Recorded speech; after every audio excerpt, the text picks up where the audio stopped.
Welcome back. This is Chapter 6 of the SQL Server training series. We'll learn how to download and install SQL Server for free. In the previous video, we learned how to create a database, how to rename the database, and how to delete a database. In this video, we will learn how to create a table, how to rename the table, and how to delete a table. Let's begin. First of all, connect to our SQL Server. Then go to Object Explorer. Click Databases +, expand that. In here we can see this is the database we created in our previous chapter. Let's create our first table. Click New Query. The best practice is always use the correct database. For that, either we can, from this drop down list, select the correct name of the database, or we can type the code. For that, we need to write use and then drag and drop the name of this database. So we are using the correct database. After that, the code is create table, and we need to provide the name of the table. So it's like this, table name. And if we execute this, it will create our table. To save the time, I've already typed the code in here, which I'm going to use quickly. There. So create table. Our table name is dimpat, and these are the columns we are going to add to our table. Let's indent these quickly so they look in order, like that. So the first thing is the name of the column. Patient ID is our first column. Forename, surname, gender, date of birth, address, and OP date. The second part is the data type. When we create a table, we need to provide the data type. What type of data will go under that column? So first one is int. Int is short for integer. So the numbers will go there like 1, 2, 3, 4, 5, 6, like that. Next one is forename. Forename will be like a string. So we are using NULL max because people have small names, or some people have a lot of characters in their names. So we are not sure how big the name will be. So we are using NULL max for forename and surname.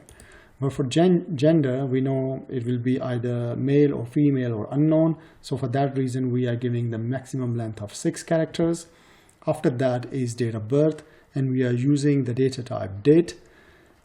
Next is address. For address, can be any number of characters for that. So we are using NULL max. Finally, OP date. For that, we are using date time as a data type. So it will provide the date with a time as well. So if we execute that command completed successfully, it has created our first table. If we go to our database, click tables, and then we need to refresh it. Table again. As you can see, this is our first table created. If we click this plus sign under columns, you will see the name of all the columns there with the data type. The third thing, after the column name and the data type, this shows whether this column can be null, or we can make it not null.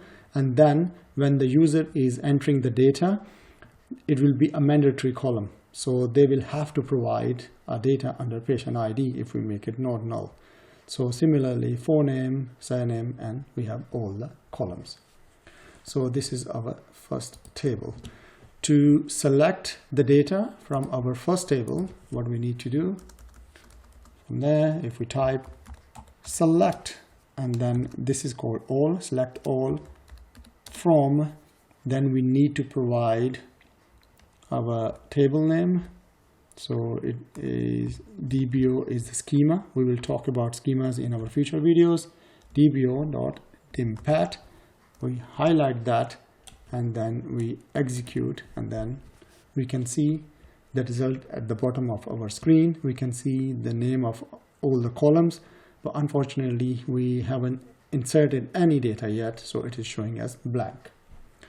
Right, so the next thing we will learn after creating a table In case we did not like the name of our table, it does not make sense for any other reason, if you want to rename it, you can do so by executing this store procedure.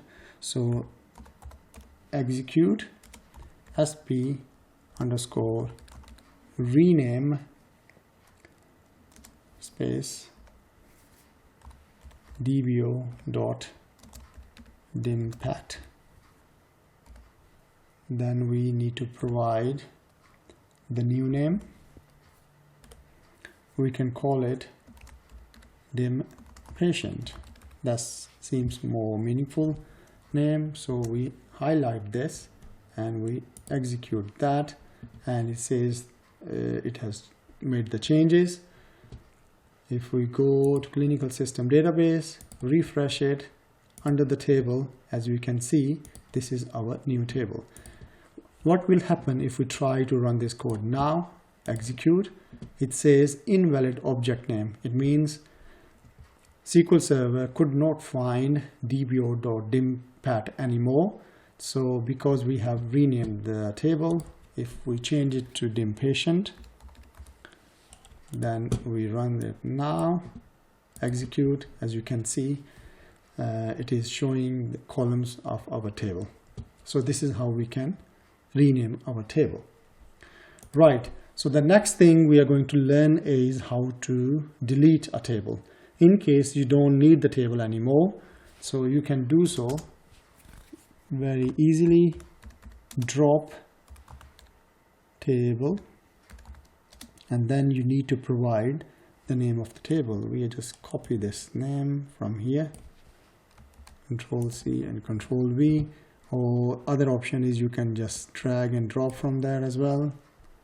Delete that and then execute, and command completed successfully. Our table must be deleted. How we can check that? If we run this command again, so it says invalid object name, which means it could not find the object. If you go to database, click refresh, under the table name has disappeared, which means we successfully managed to delete our table. After creating table, we can insert some data into our table. To do that, we can start with new query and start typing the code. Use this database, and then we can say insert into. Either we can insert into the table which we have already created, but to save the time, I have already written some code for the tables we are going to use for our future chapters. So this is the first one. Control A, copy. I'm going to paste this one here. So what's happening here is, first of all, we are going to create the table. So this is name of our table. That's the column names, data type. So this is the new thing. We are going to insert into dimpat, and these are the values. So we are going to enter these values into that table. So let's highlight all the code, execute that, and then there are 21 rows going into that table. If we go to our database, refresh it, and we can see in the table list, we had one table before, dim patient, now we have dimpat table. To see what's the data inside there, we can simply do so by select all from, drag and drop this table, run this, and this is our data there. Okay, so new query again, use database, then we're going to create the second table, Control A and Control C, and then we execute that. That's our second table done. Then the third one, close this one down, Control A, Control C,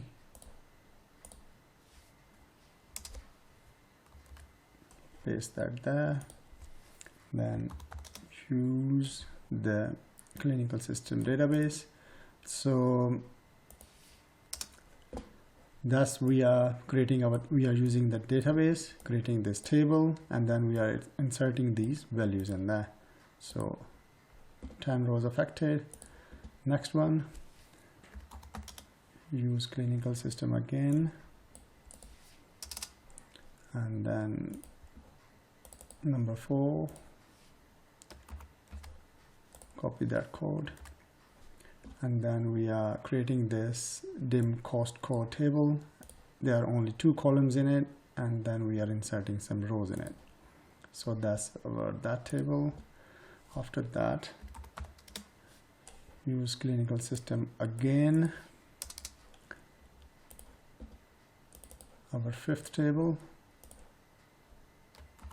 highlight, copy, paste. By the way, I will provide the code in the description of this video, so you can use it for your exercise. And let's create our last table. Use this database, close this one down, and this is our last table. So in our course we will use these 6 tables. Again, creating this dim urgency table. There are 2 columns in there, and then we are inserting these many rows in there. So that's created. So this is how we insert data into a SQL table. Well, thanks for watching this video. That's all for now. In the next video, we will learn how to add columns, how to make changes to columns, and how to delete unwanted columns in a SQL table. See you in the next video.